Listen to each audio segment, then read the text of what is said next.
Hello, hello. How we feeling? Feel like the energy in the room decent after a lunch. So I appreciate y'all being here, staying active, keeping the minds right. Today, you just heard from Andre, obviously, and I think he tapped in a little bit on mindfulness and entrepreneurship.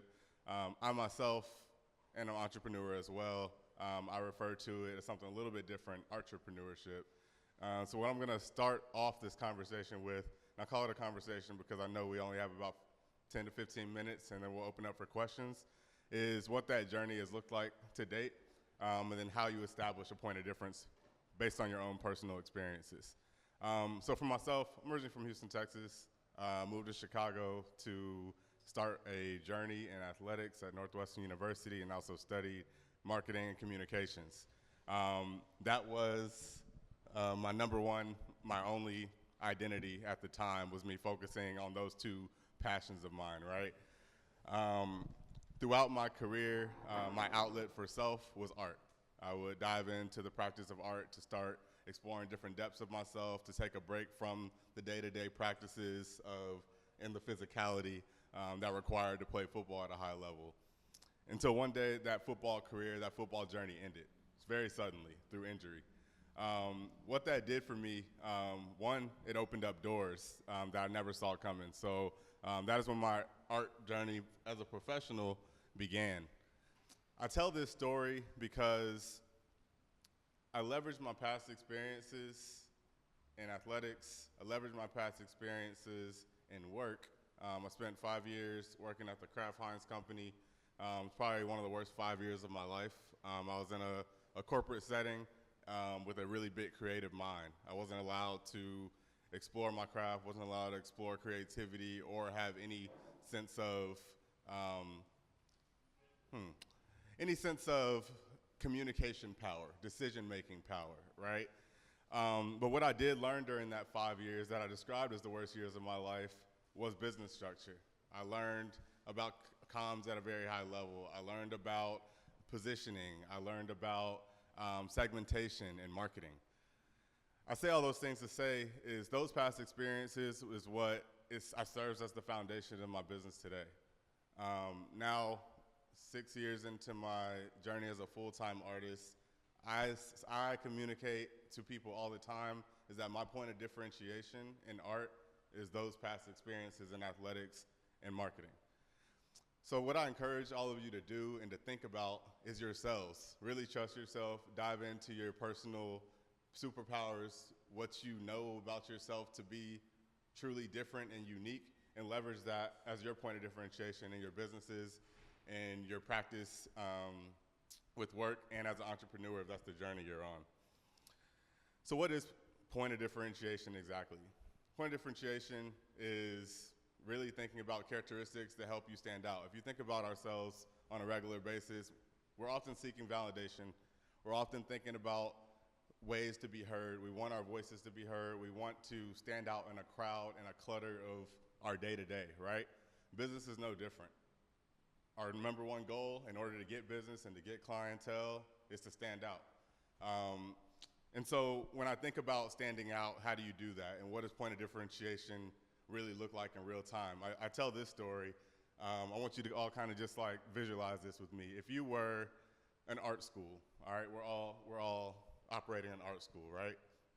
But there's 5 other art schools in the area. But your art school has a professor, an employee who was a world-renowned artist, came up with the Basquiat's, the Andy Warhols, and Keith Harings of the world, if you will. Your school has a unique point of differentiation where students would more than likely be willing and to join your school and to learn from you because you are now unique.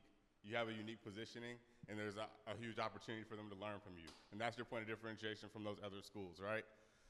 I say that story because that is kind of the process to establishing a differentiation, thinking about how you stand out, what's different about the position that you're in, and communicating that thing.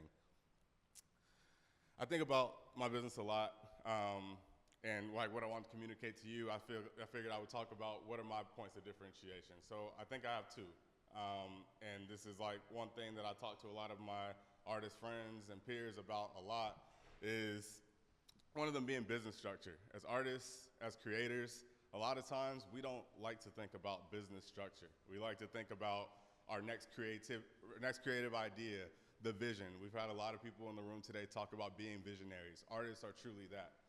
That's what we leverage, that's what we tap into in order to execute visions. But the thing that stands as my point of differentiation in the business is thinking about how to leverage the business structure of my corporate experience and applying that to my art experience. The other thing that stood out that it took a long time to identify, and I think Andre brought this to the room's attention as well, is I do murals. For a long time, I envisioned art as being works on paper, eventually works on canvas in terms of painting. It wasn't until several years into my career where I started thinking larger.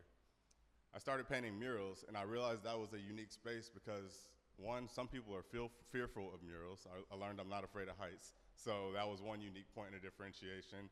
But also the fact that painting at scale is intimidating in itself, so once I mastered that skill or learned that skill, I started positioning myself as more of a muralist than a traditional artist because that was my unique point of differentiation. So that's kind of my superpower in my business, and what's been a driving force of my business for the past few years is just recognizing there is a difference that I have and I can leverage my craft to excel in unique ways that I didn't think about prior. Some of the benefits of establishing a point of differentiation, one being it contributes to a brand identity. Each and every one of us have our own unique positioning as people and our own brand, and so that's like the very first point that I'll make. The second one is brand loyalty. As artists, creators, entrepreneurs, business people, creating brand loyalty is extremely difficult. What I mean by that is getting people down your equity funnel, like getting them to understand that you are someone that not only they should work with once, but work with twice, work with a third time, and continue to trust you over time. In my world, that's creating collector base. It's very hard to create a pool of people who each time I create an original work, they're interested in purchasing that work, if that makes sense. So that's what brand loyalty looks like for me. The third one is finding your audience. A target demographic, a target audience is something that you learn over time. Understanding who is the demographic that is more than likely to buy your work, who's interested in what you talk about, what you speak about, and your journey. And then the last one that Andre mentioned beautifully well as well was helping to increase profit. That is the last thing that I think point of differentiation really helps a business owner with, is increasing the size of their pockets eventually. Once you understand your niche and your segment of consumers, I think that goes a really long way. So the last thing I'll leave you with before we get into Q&A is this one tip, and what I encourage a lot of people to do is finding your superpower. And what I mean by that is when you think about yourself and you think about your journey and you think about your past experiences, what is it that makes you so unique and so different that no one can match that in your space and in your industry? And I think when you identify that superpower, it's not gonna happen overnight. It's something that you really have to think about. What makes you different, but that's what I'll leave you all with and encourage you to find that. So thank you.